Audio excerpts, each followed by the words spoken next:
Welcome to Digital Champions TV, where we explore the dynamic landscape of advertising and marketing.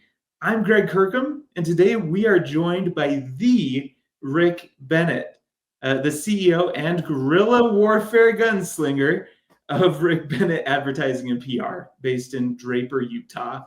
Rick, welcome to the show, my friend. Well, my pleasure. Thanks for having me join you. Now, Rick, your career, you've got a fascinating career here.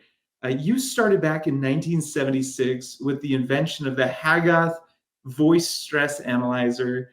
Then you helped you helped many billion-dollar companies raise up to the status that they've been able to get at, including Oracle and Salesforce.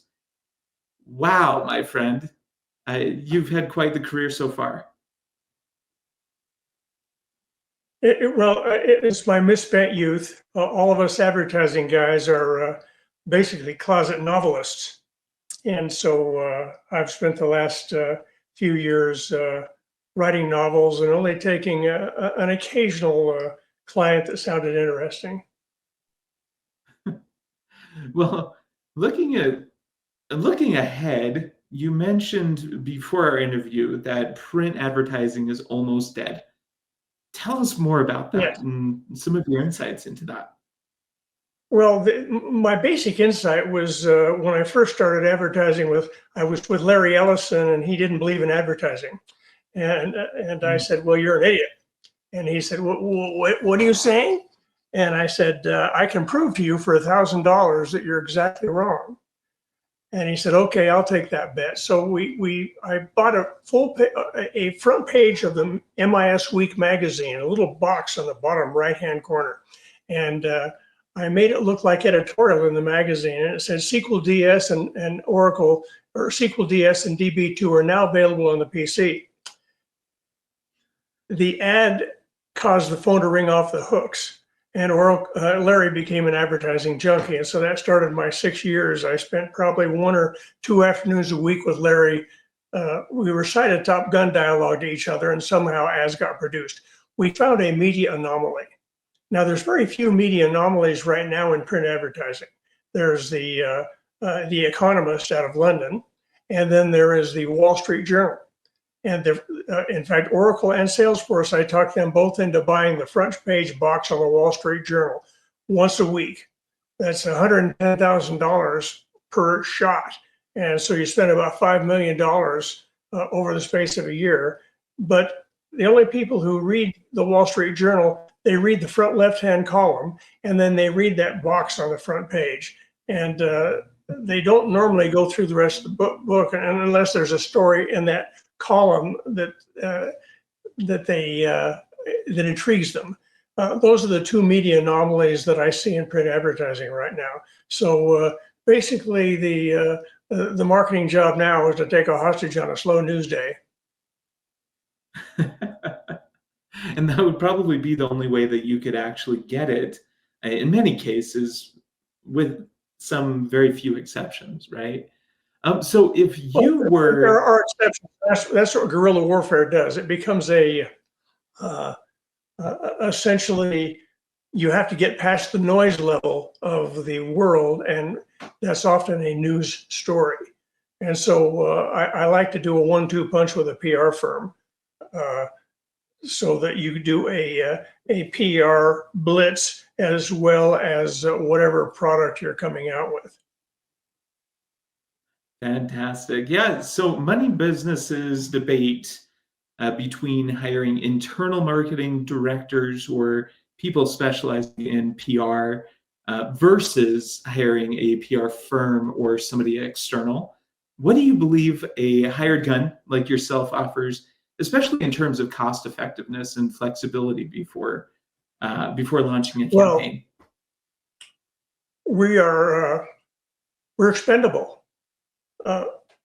I talk to my clients about doing damage control. And sometimes if we do something so outrageous, I say, well, you can say, I fired that guy because he didn't represent us properly. So we're expendable. And secondly, for me, I'm the least expensive game in town before the IPO.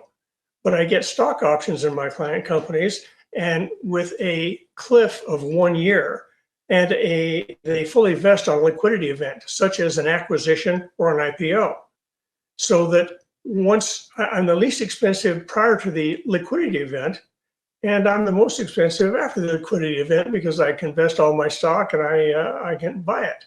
And so we're expendable and we're measurable. And you don't, especially around the world, firing somebody in England is a big deal because of the HR laws and so forth. And even in the US, you've got to give severance packages and everything else. With me, if I don't get my next retainer check, I assume I'm fired, period. Yeah. Yeah. And Rick, thank you so much for sharing your expertise and unique insights with us today, as well as your unique compensation structure. That is such a cool concept. To connect with Rick Bennett and learn more about his work, you can visit us at digitalchampionstv.com. Thank you so much, Rick, and have a beautiful day.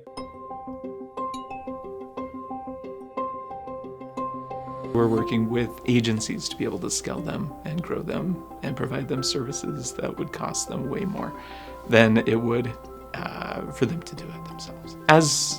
As an agency owner, you need the support of other people to really be able to serve your clients better and be able to provide them with services that they're going to not only want to purchase for the first time, but they're going to want to continue purchasing over the long haul. So it includes anything from video production all the way to web design, SEO, video content, and then also lead generation, social media, the works. What we do is we take a hands-on approach with our clientele to be able to help you be successful, help you grow, help you really dial in who you are as an agency, and help you focus more on those core values that you want within your business. We're not just a white label agency, we're a consultancy.